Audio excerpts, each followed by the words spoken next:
আসসালামু আলাইকুম, শুভেচ্ছা সহ সকলকে স্বাগত জানাচ্ছি চ্যানেল আই সংবাদে। এখনকার আয়োজন নিয়ে আপনাদের সাথে আছি আমি ফদলিহা বুশরা। শুরুতেই চলুন দেখে নিই ফ্রেশ আটা, ময়দা, সুজি সংবাদ শিরোনামগুলো। অন্তর্বর্তী সরকার দ্রুত নির্বাচন দেবে বলে তারেক রহমানের আশা। দলে অনৈতিক কর্মকাণ্ডের বিরুদ্ধে কঠোর ব্যবস্থার হুঁশিয়ারি। গ্যাসের দাম বাড়ানোর প্রস্তাব নিয়ে গণশুনানি বুধবার। নিত্যপণ্যের দাম বৃদ্ধির পাশাপাশি জীবনযাত্রার ব্যয় বাড়ার আশঙ্কা। কুয়েটে অস্থিতিশীলতায় কোনো মহলের ইন্ধন রয়েছে কিনা তদন্তে বিশ্ববিদ্যালয় প্রশাসন। রাজনৈতিক সম্পৃক্ততা পেলে ব্যবস্থা। সম্ভাবনা থাকলেও কমপ্লায়েন্সের অভাবে কমছে চামড়ার বৈশ্বিক বাজার। ফিনিশড লেদার রপ্তানি হলে $10 বিলিয়ন বাজারের আশা। এবং চ্যাম্পিয়ন্স ট্রফিতে ইংল্যান্ডের সবচেয়ে বেশি রানের রেকর্ড। অস্ট্রেলিয়ার বিপক্ষে বেন ডাকেটের সেঞ্চুরিতে ইংলিশদের সংগ্রহ 351। এছাড়াও নিটোল টাটা বিশেষ সংবাদে থাকছে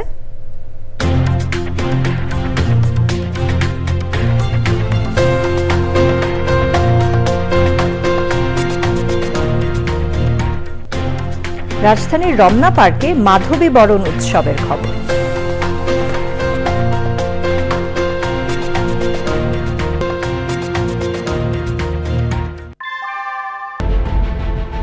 Primacy inbuilt.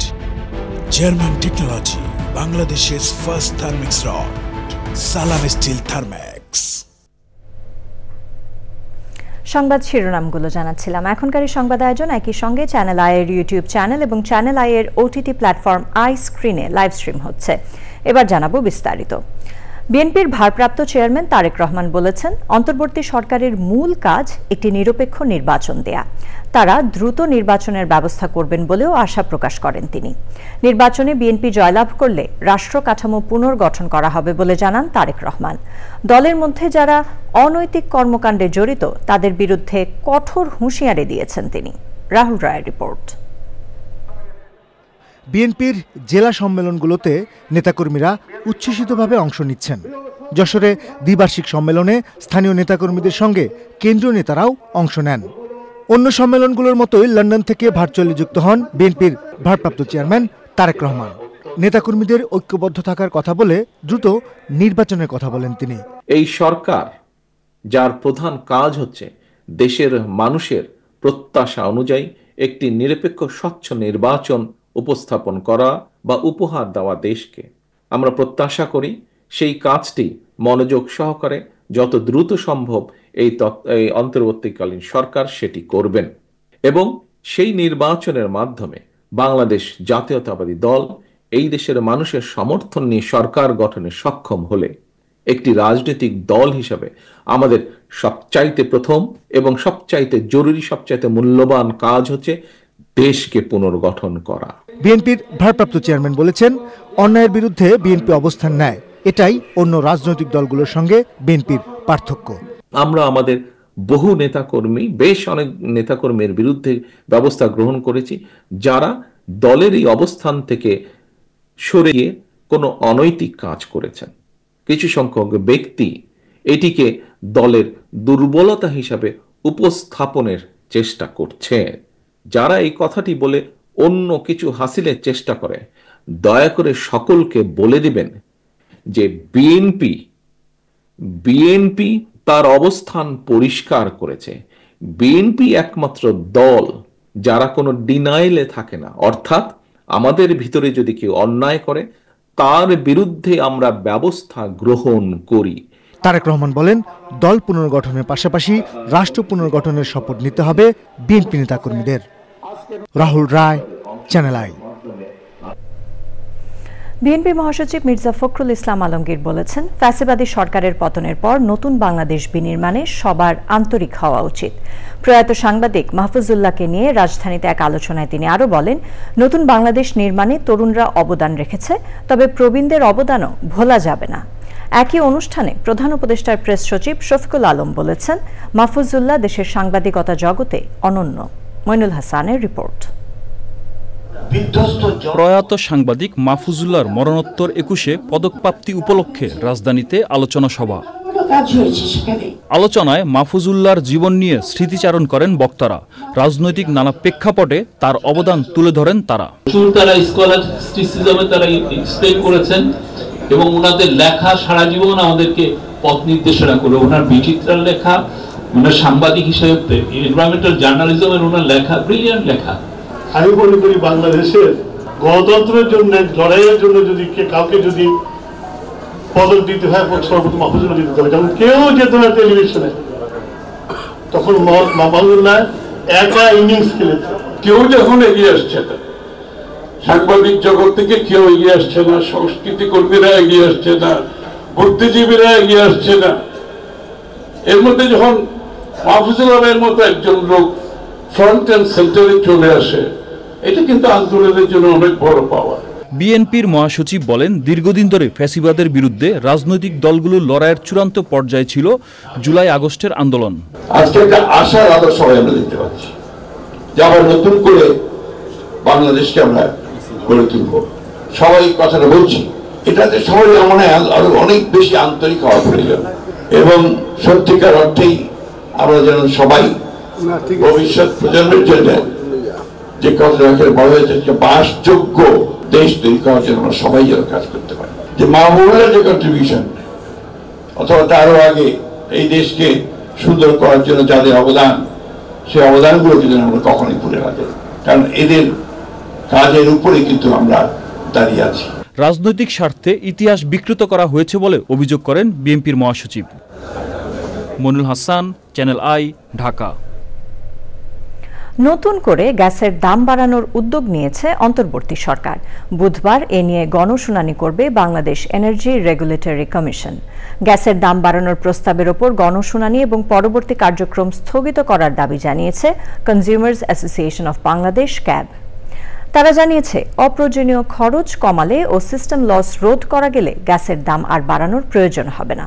রফিকুল বাশারের রিপোর্ট। ইতিমধ্যেই শিল্প ও আবাসিক গ্রাহকদের গ্যাসের দাম বাড়ানোর প্রস্তাব দিয়েছে পেট্রোবাংলা ও গ্যাস বিতরণ কোম্পানিগুলো। প্রস্তাবে শিল্পে প্রতি ঘনমিটার গ্যাসের দাম প্রায় 150% বাড়িয়ে 75 টাকা 72 পয়সা করতে বলা হয়েছে। আর আবাসিকে মিটারবিহীন গ্রাহকদের এক চুলা মাসে 990 টাকা থেকে বাড়িয়ে গড়ে 1321 টাকা এবং 2 চুলা 1080 টাকা থেকে বাড়িয়ে 1393 টাকা করার প্রস্তাব করা হয়েছে। Bangladesh energy regulatory commission BERC সূত্র জানিয়েছে, তাদের কারিগরি কমিটিও গ্যাসের দাম বাড়ানোর সুপারিশ করতে যাচ্ছে। শিল্পে গ্যাসের দাম বাড়িয়ে আমদানি পণ্যের অবাধ বাজার তৈরি করা হচ্ছে বলে মন্তব্য করেছে ক্যাব। সংবাদ সম্মেলনে গ্যাসের দাম বাড়ানোর প্রস্তাবের উপর গণশুনানি এবং পরবর্তী কার্যক্রম স্থগিত করার দাবি জানান ক্যাবের উপদেষ্টা। 3 মাস 6 মাসে সরকারের কাছে বিদ্যুতের দাম বাড়ানো, আমদানি বাজারকে এরকম অস্থিতিশীল, রপ্তানি বাজারকে অস্থিতিশীল করে ফেলা, এই সব ব্যাপারগুলো এবং 30 টাকা থেকে 75 টাকা শুধু শিল্পকে নিয়ে যাওয়া, এইসব বিষয়গুলো আমার সব অশনি সংকেত মনে হচ্ছে। ক্যাব উপদেষ্টার মতে খরচ কমিয়ে ভর্তুকি কমানো সম্ভব, তবে সরকার সে পথে হাঁটছে না। এসব কিসের ইঙ্গিত যে এই খাতটাকে আমরা আমদানি বাজারে পরিণত করছি এবং সরকার সেখানে পুরোহিত্য করছে, এটাই প্রমাণ করে এই সরকারের মেয়াদ শেষ হবে এই আশঙ্কা মানুষ করছে। এই মূল্য বৃদ্ধি সরকারের করা দরকার, আমি তা বিশ্বাস করি না। আমি বিশ্বাস করি যে কোথাও নেপথ্যে কোনো শক্তি সরকারকে এইসব কাজ করতে বাধ্য করছে এবং মানুষের মুখোমুখি করছে। আসছে গরমে বিদ্যুৎ পরিস্থিতি মোকাবেলায় যথাযথ ব্যবস্থা এখনও নেওয়া হয়নি বলেও অভিযোগ করেন তিনি। Rafiqul Bashar, channel I, Dhaka. খুলনা প্রকৌশল ও প্রযুক্তি বিশ্ববিদ্যালয় কুয়েটে অস্থিতিশীলতার জন্য কোনো মহলের ইন্ধন রয়েছে কিনা তা খতিয়ে দেখছে বিশ্ববিদ্যালয় প্রশাসন। চ্যানেল আইকে বিশেষ সাক্ষাৎকারে বিশ্ববিদ্যালয়ের উপাচার্য অধ্যাপক ডক্টর মোহাম্মদ মাসুদ জানিয়েছেন, ছাত্রদের দাবির প্রতি সংহতি জানিয়ে কুয়েটে রাজনীতি নিষিদ্ধ করা হয়েছে। রাজনৈতিক সম্পৃক্ততা পেলে শিক্ষার্থীদের আজীবন বহিষ্কার ও শিক্ষক কর্মকর্তা কর্মচারীদের চাকরিচ্যুত করা হবে বলেও জানান তিনি। শহীদুল্লাহ রাজুর রিপোর্ট। 18ই ফেব্রুয়ারি ছাত্রদলের সঙ্গে বৈষম্য বিরোধী ছাত্র আন্দোলনের নেতাকর্মীদের সংঘর্ষে রণক্ষেত্রে পরিণত হয় খুলনা প্রকৌশল ও প্রযুক্তি বিশ্ববিদ্যালয় ক্যাম্পাস। ছাত্রদলের সঙ্গে বিএনপির অঙ্গ সংগঠনের স্থানীয় নেতাকর্মীরা যোগ দিলে সংঘর্ষ ছড়িয়ে পড়ে নগরীর রেলগেট, তেলিগাতিসহ আশপাশের এলাকায়। সংঘর্ষে আহত হয় অর্ধশতাধিক শিক্ষার্থী। উদ্ভূত পরিস্থিতি নিয়ে চ্যানেল আইয়ের সঙ্গে কথা বলেন কুয়েটের উপাচার্য অধ্যাপক ডক্টর মোহাম্মদ মাসুদ। তিনি বলেন, বিশ্ববিদ্যালয়ের পরিবেশ শিক্ষার্থী বান্ধব করতে বদ্ধপরিকর বিশ্ববিদ্যালয় প্রশাসন। বিশ্ববিদ্যালয়ের প্রাণ হচ্ছে আমার ছাত্ররা। আমার ছাত্ররা যদি না থাকে আমার কোনো অর্গানিক কাজ করবে না।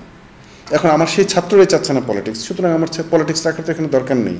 যদি হিডেন কোনো পলিটিক্স আমরা টের পাই, ডেফিনেটলি এটার জন্য অ্যাকশন নেব, অবশ্যই। আমরা এবার সিন্ডিকেটে সেই জিনিসটা স্পষ্ট করেছি যে কেউ যদি রাজনীতি করে তাহলে তার কি হবে, সে পানিশমেন্টটা।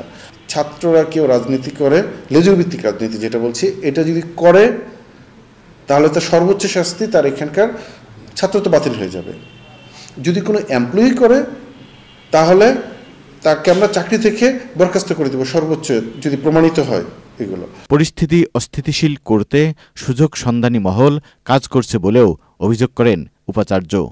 এই ঘটনাটার পিছনে কারা জড়িত, কে দোষী, কে আমার ছাত্রদের গায়ে আঘাত করলো, আমার ছাত্ররাই করলো কিনা, বাহিরের কেউ করলো কিনা, এটা ইয়ে করার জন্য আমরা এটা তদন্ত কমিটি করে দিয়েছি। আর ইন দ্য মিনটাইম আমরা একটা মামলাও করেছি, কারণ আমরা চাই এটা একটা স্বচ্ছ তদন্ত হয়ে স্বচ্ছ একটা বিচার হোক। কারণ একটা ক্যাম্পাস সুন্দরভাবে চলছিল আমার, এর ভিতরে কে অস্থির করে তুললো, এটার পিছনে কারা দায়ী। কুয়েটের সংঘর্ষের ঘটনায় বিশ্ববিদ্যালয় প্রশাসনের ব্যর্থতা নাকচ করে উপাচার্য বলেন, শেষ পর্যন্ত শিক্ষার্থীদের মঙ্গলে কাজ করবেন তিনি। ছাত্ররা সবকিছু ভালোভাবে চালাচ্ছে। Shahidullah Raju, channel I, Dhaka. সম্ভাবনা থাকলেও কমপ্লায়েন্সের অভাবে কমছে চামড়ার বৈশ্বিক বাজার। ধুঁকতে থাকা এই খাতের সম্ভাবনা কাজে লাগিয়ে অর্থনৈতিক সমৃদ্ধি অর্জনে চলছে টেকসই চামড়া খাত বিনির্মাণ শীর্ষক প্রকল্প। সংশ্লিষ্টরা বলছেন, দূষণ ও অব্যবস্থাপনা কাটিয়ে LWG'র সনদ অর্জন করতে পারলে $1 বিলিয়ন বাজার সৃষ্টি হবে। মোশাহিদ রনির রিপোর্ট। পোশাক খাতের পর দেশের সবচেয়ে বড় সম্ভাবনাময় খাত চামড়া শিল্প। 8 দশকের অধিক সময়ের বাস্তবতা বলছে 85 বছরের পুরনো এই শিল্প চলছে ধুকে ধুকে। বিচিত্র সমস্যার ভারে জর্জরিত এই খাতে 3 বছরে রপ্তানি কমেছে 21 কোটি টাকা। এর বিপরীতে 5 বছরে চামড়া শিল্পের কেমিক্যালের দাম বেড়েছে গড়ে 30 থেকে 34% পর্যন্ত। বিশ্বের চামড়াজাত পণ্যের বড় বড় ব্র্যান্ডগুলো ইউরোপ ও আমেরিকার। এসব দেশের ক্রেতারা ট্যানারিগুলোর পরিবেশ ও ব্যবস্থাপনার উপর সর্বাধিক গুরুত্ব দেন, যার জন্য দরকার পড়ে লেদার ওয়ার্কিং গ্রুপের LWG সনদ। এই সনদ না থাকায় বর্তমানে বাংলাদেশের বড় রপ্তানি বাজার চীন। তবে চীনের রপ্তানি আদেশও অস্থিতিশীল। চলতি অর্থবছরের জুলাই থেকে ডিসেম্বর পর্যন্ত চামড়াসহ সকল ধরনের পণ্য সামগ্রীর রপ্তানি হয়েছে 57,91,124.95 মার্কিন ডলার। বর্তমানে রপ্তানি আয়ে চামড়া ও চামড়াজাত পণ্যে বাংলাদেশের অবদান বৈশ্বিক বাজারের মাত্র 3%। এক্ষেত্রে ট্যানারি ও ফুটওয়্যার সেক্টরের প্রতিষ্ঠানগুলো যাতে LWG'র সনদ পেতে পারে সেজন্য সচেতনতা বৃদ্ধিতে চলছে building A sustainable leather sector in Bangladesh শীর্ষক প্রকল্প।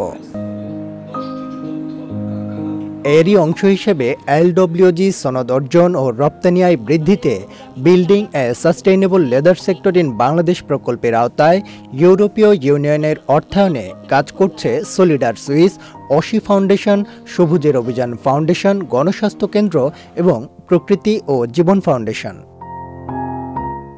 চামড়ার বৈশ্বিক বাজারের আকার $241 বিলিয়ন হলেও বাংলাদেশের অনুকূলে তা খুবই সামান্য। এই খাতের শিল্প সংশ্লিষ্টরা বলছেন, কমপ্লায়েন্স নিশ্চিত করে ফিনিশড লেদার রপ্তানি করতে পারলে বাজার দাঁড়াবে $10 billion.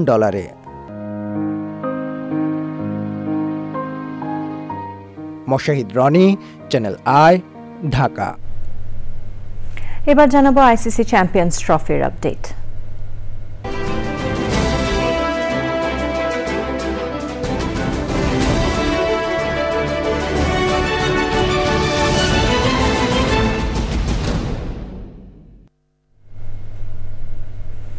ICC champions trophy attorney general Mohammad Asaduzzaman বিচারকদের উদ্দেশ্যে বলেছেন, জামিন দেওয়ার একচ্ছত্র অধিকার তাদের নেই।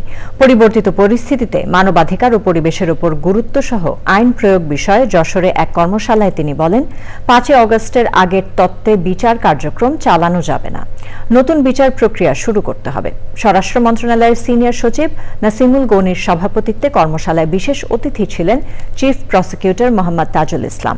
কর্মশালায় খুলনা ও বরিশাল বিভাগের কমিশনার এবং 16 জেলা প্রশাসক, পুলিশ সুপার, পুলিশ কমিশনার, জেলা ও দায়রা জজ, সিনিয়র জুডিশিয়াল ও metropolitan magistrate, chief judicial magistrate, public prosecutor, উপজেলা নির্বাহী অফিসার, থানার ভারপ্রাপ্ত কর্মকর্তারা অংশ নেন। একটি স্বাধীন রাষ্ট্র, সেই রাষ্ট্রকে যেসব দৈত্য দানবেরা আমাদের সন্তানদেরকে বছরের পর বছর সেভাবে আয়না করে আটকে রেখেছে, তাদের কি বিচার হওয়া উচিত নয়? আমাদের সর্বশক্তি দিয়ে তাদের বিচার করতে হবে, কিন্তু সেই বিচার করতে গিয়ে কোনো নির্দোষ অফিসারকে আমরা হয়রানি করছি না, করব না ইনশাআল্লাহ। আমরা বাংলাদেশের মাটিতে আর কখনো কোনো ফ্যাসিস্টের মাথা চাড়া দিয়ে দেখতে চাই না। আমাদের সেই শপথে, সেই সংগ্রামে, সেই চলার পথে আপনারা প্রত্যেকে এক একজন ভ্যানগার্ড। আমাদের চলার পথে যদি কাউকে দেখি ফ্যাসিস্টদের পক্ষে অবস্থান নিয়েছেন, রাষ্ট্র কিন্তু সেখানে দৃঢ়তার সাথে ফ্যাসিস্ট নির্মূল করার জন্য সর্বোচ্চ চেষ্টা করবেন। যুদ্ধবিরতি ও বন্দি বিনিময় চুক্তির আওতায় তৃতীয় দফায় এবার 6 জিম্মির বিনিময়ে 602 ফিলিস্তিনি বন্দীকে মুক্তি দিচ্ছে ইসরায়েল। এরই মধ্যে হামাসের কাছে থাকা প্রায় 5 জিম্মিকে গাজার নুসেইরাত ও রাফার থেকে রেড ক্রিসেন্ট সদস্যদের কাছে হস্তান্তর করা হয়েছে। ইসরায়েলি সেনারা জানিয়েছেন, 3 জিম্মিকে রেড ক্রিসেন্টের সদস্যরা তাদের কাছে হস্তান্তর করেছেন। আরও 3 জিম্মিকে গ্রহণ করতে প্রস্তুত রয়েছে ইসরায়েলি সেনাবাহিনী।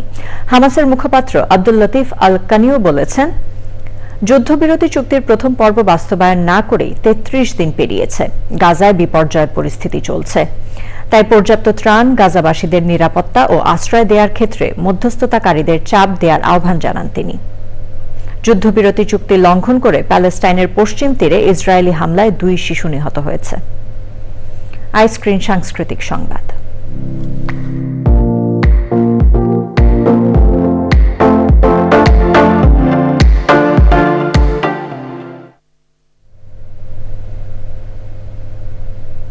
যুক্তরাষ্ট্রের ফ্লোরিডায় শুরু হচ্ছে 30তম Asian trade, food fair and cultural show. স্থানীয় সময় শনিবার দুপুর 1টায় শুরু হচ্ছে অনুষ্ঠান। বাংলাদেশ অ্যাসোসিয়েশন অফ ফ্লোরিডার আয়োজনে দুদিনের উৎসব ঘিরে ফ্লোরিডা প্রবাসীদের মধ্যে ব্যাপক উৎসাহ উদ্দীপনা দেখা দিয়েছে। ফ্লোরিডা থেকে রাশেদ আহমেদের পাঠানো তথ্যে জাকিয়া আক্তারের রিপোর্ট। ফ্লোরিডার মিরমা রিজিওনাল পার্কে বসেছে দুদিনের এশিয়ান ট্রেড, ফুড ফেয়ার এবং কালচারাল শো। অনুষ্ঠান চলবে প্রতিদিন দুপুর 1টা থেকে রাত 11টা পর্যন্ত। প্রস্তুতি সভায় জমকালো আয়োজনের বিস্তারিত তুলে ধরা হয়। And you see a lot of other people are coming to just unofficially inaugurate this event. Of course we have Indian Idol stars, but then what I like about this fair is that there's local talent which Mr. Mustafa promotes and the Asian Fair Association promotes. প্রতি বরাবরের মতোই আগের চেয়ে better হয়েছে, কারণ আমাদের এবারে strong team আছে। এশিয়ার বিভিন্ন দেশের পণ্য প্রদর্শনীর পাশাপাশি মূল মঞ্চে চলবে বাংলাদেশ, ভারত ও অন্যান্য দেশের শিল্পীদের পরিবেশনা। মঞ্চে থাকবেন শিল্পী আখি আলমগীর, ইন্ডিয়ান আইডল, কুনাল পণ্ডিত, প্রতীক হাসান, জিয়াউল হক, পলাশ, ঋতুপর্ণা ব্যানার্জি ও সাজু খাদেম সহ অনেকে। সাউথ ফ্লোরিডাতে এটা একটা হিস্টোরিক্যাল প্রোগ্রাম হবে। আমাদের 30 বছরের অভিজ্ঞতা কাজে লাগিয়ে এবছর একটি অন্য ধরনের প্রোগ্রাম হবে, যেটা দর্শকরা যেদিন অনুষ্ঠান আসবেন তারা বুঝতে পারবেন যে কি আমাদের পরিবর্তন অন্যান্য বছর থেকে। Tomorrow we will have a spectacular event. The Bangladesh organization is going to put on a wonderful cultural event. প্রস্তুতি সভায় ছিলেন এবিএম মুসা, রফিকুল ইসলাম, নাইম খান, সাইফুল ইসলাম, এমডি আকরাম ও অন্যান্যরা। উৎসবের media partner channel I. Zakia Akter, channel I. Nitol Tata বিশেষ সংবাদ।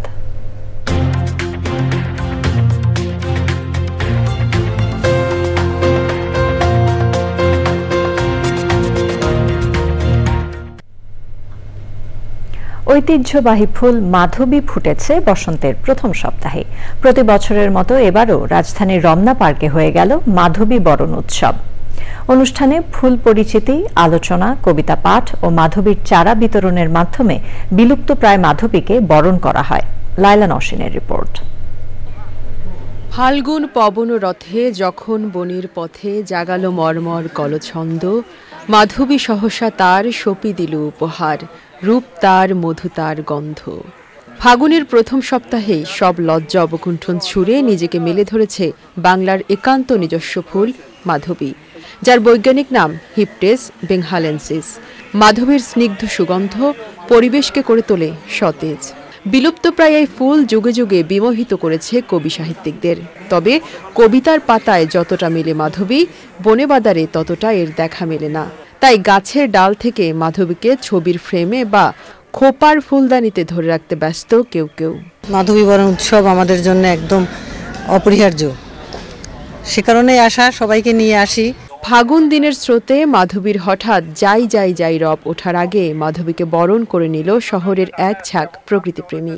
রাজধানীর রমনা পার্কে উদ্ভিদ ও পরিবেশ বিষয়ক সংগঠন তরুপল্লব প্রতি বছরের মতো এবারও আয়োজন করেছে মাধবী বরণ উৎসব। ফাল্গুনের প্রথম সপ্তাহে আমরা চেষ্টা করি মাধবীর কাছে আসতে, এবং যারা পুষ্পপ্রেমী বা বৃক্ষপ্রেমী তাদেরকে নিয়ে আমরা মাধবীর কাছে আসি। আমরা এই মেসেজটা দিতে চাই যে এটা হচ্ছে প্রকৃত মাধবী এবং এটা অনেক দুর্লভ, আমাদের বন পাহাড় থেকে হারিয়ে যাচ্ছে, এটাকে যেন সংরক্ষণ করা হয়। আমাদের ফুল মাধবী ফুল, আমাদের একটা গভীর আবেগ আছে, আমরা অনেকে এটাকে খুব ভালোবাসি, সেই জন্য এই দিনটির অপেক্ষায় থাকি। মাধবী ফুলের সাথে তরুণ প্রজন্মের পরিচয় করিয়ে দিতে মাধবী তলাতেই বৃক্ষকথন, কবিতা ও আলোচনা। উৎসবে বৃক্ষপ্রেমীদের উপহার দেয়া হয় মাধবীর চারা। Laila Nowshin, channel I, Dhaka. এবার জানাবো কৃষি সংবাদ।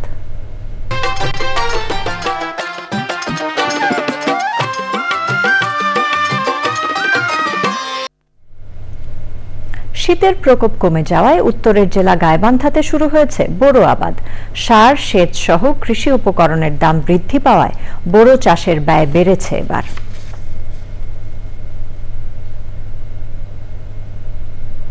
এখন দেখবেন প্রকৃতি সংবাদ।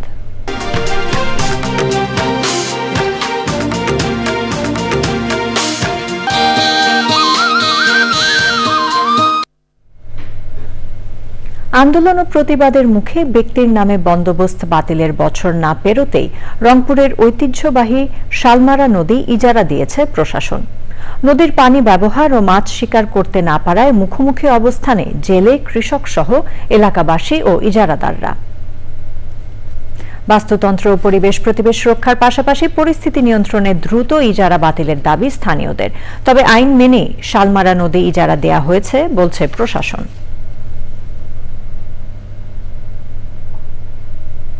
পূবালী ব্যাংক বাণিজ্য সংবাদ।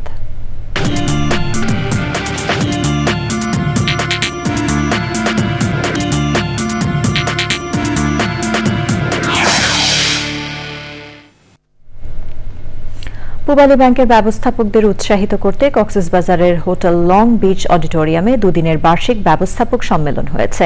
সারা দেশে পূবালী ব্যাংকের দেশব্যাপী 508টি শাখার ব্যবস্থাপক, সব অঞ্চল প্রধান ও প্রধান কার্যালয়ের নির্বাহীরা অংশ নেন। প্রধান অতিথি ছিলেন ব্যাংকের চেয়ারম্যান মঞ্জুরুর রহমান। সভাপতিত্ব করেন ব্যবস্থাপনা পরিচালক ও প্রধান নির্বাহী মোহাম্মদ আলী। বৈশ্বিক অর্থনীতির বর্তমান পরিস্থিতিতে অর্থনৈতিক কার্যক্রমে গতি ফেরাতে ব্যাংকিং খাতের প্রয়োজনের উপর গুরুত্ব আরোপ করেন তিনি।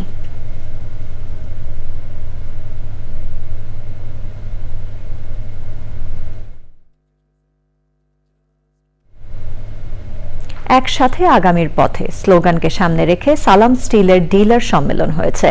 সম্মেলন উদ্বোধন করেন সালাম গ্রুপের ব্যবস্থাপনা পরিচালক আব্দুস সালাম। তিনি বলেন, এই ব্যবসার সবচেয়ে বড় পুঁজি এর গুণগত মান। সে সময় সালাম স্টিলের সুফল প্রত্যেক ক্রেতার ঘরে ঘরে পৌঁছে দেওয়ার আহ্বান জানান তিনি। 2024 সালের বিক্রিতে বিশেষ অবদান রাখায় ডিলারদের পুরস্কৃত করা হয়। অনুষ্ঠানে গ্রুপের চেয়ারম্যান রেজাউল করিম এবং অন্যরা উপস্থিত ছিলেন। মিডিয়া ভাইরা সালাম স্টিলের গুণগত মান সর্বত্র যেভাবে সম্প্রচার করেছেন, তার জন্য প্রত্যেকটা মানুষ, প্রত্যেকটা ভোক্তা এই মিডিয়ার মাধ্যমে তারা জানতে পেরেছে সালাম স্টিলের শক্তি, সালাম স্টিলের সুফল, সালাম স্টিলের জবান, সালাম স্টিলের ওয়াদা, সবকিছু। সংবাদে আবারও সময় হয়ে গেল একটি বিরতি নেবার। বিরতির পর খেলার খবরে জানিয়ে ফিরব। ইউএফএ ইউরোপা লিগ ফুটবলের রাউন্ড অফ। সিএনজি চালিত অটোরিকশা চালকদের শৃঙ্খলভাবে গাড়ি চালানোর আহ্বান জানিয়েছেন বিএনপির স্থায়ী কমিটির সদস্য ডক্টর আব্দুল মঈন খান। জাতীয় প্রেস ক্লাবে বাংলাদেশ জাতীয়তাবাদী সিএনজি অটোরিকশা শ্রমিক দলের এক সভায় তিনি শ্রমিকদের উদ্দেশ্যে বলেছেন, বিএনপি ক্ষমতায় গেলে প্রত্যেক শ্রমিকের অধিকার প্রতিষ্ঠিত করা হবে।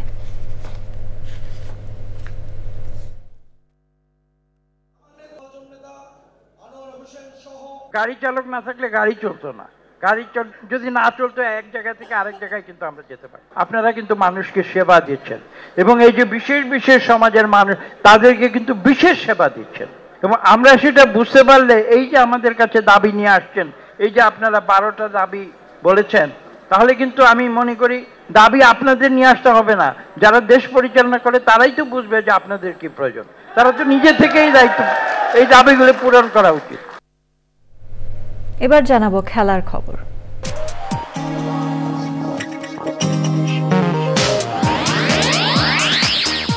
অন্তর্বর্তী সরকার দ্রুত নির্বাচন দেবে বলে তারেক রহমানের আশা। দলে অনৈতিক কর্মকাণ্ডের বিরুদ্ধে কঠোর ব্যবস্থার হুঁশিয়ারি। গ্যাসের দাম বাড়ানোর প্রস্তাব নিয়ে গণশুনানি বুধবার। নিত্যপণ্যের দাম বৃদ্ধির পাশাপাশি জীবনযাত্রার ব্যয় বাড়ার আশঙ্কা। কুয়েটে অস্থিতিশীলতায় কোনো মহলের ইন্ধন রয়েছে কিনা তদন্তে বিশ্ববিদ্যালয় প্রশাসন। রাজনৈতিক সম্পৃক্ততা পেলে ব্যবস্থা। সম্ভাবনা থাকলেও কমপ্লায়েন্সের অভাবে কমছে চামড়ার বৈশ্বিক বাজার। ফিনিশড লেদার রপ্তানি হলে $10 বিলিয়ন বাজারের আশা। এবং চ্যাম্পিয়ন্স ট্রফিতে ইংল্যান্ডের সবচেয়ে বেশি রানের রেকর্ড। অস্ট্রেলিয়ার বিপক্ষে বেন ডাকেটের সেঞ্চুরিতে ইংলিশদের সংগ্রহ 351 রান।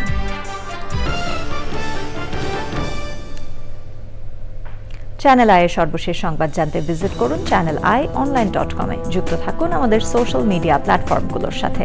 আমাদের পরবর্তী সংবাদ দেখার আমন্ত্রণ জানিয়ে শেষ করছি। এতক্ষণ সাথে থাকার জন্য ধন্যবাদ সবাইকে।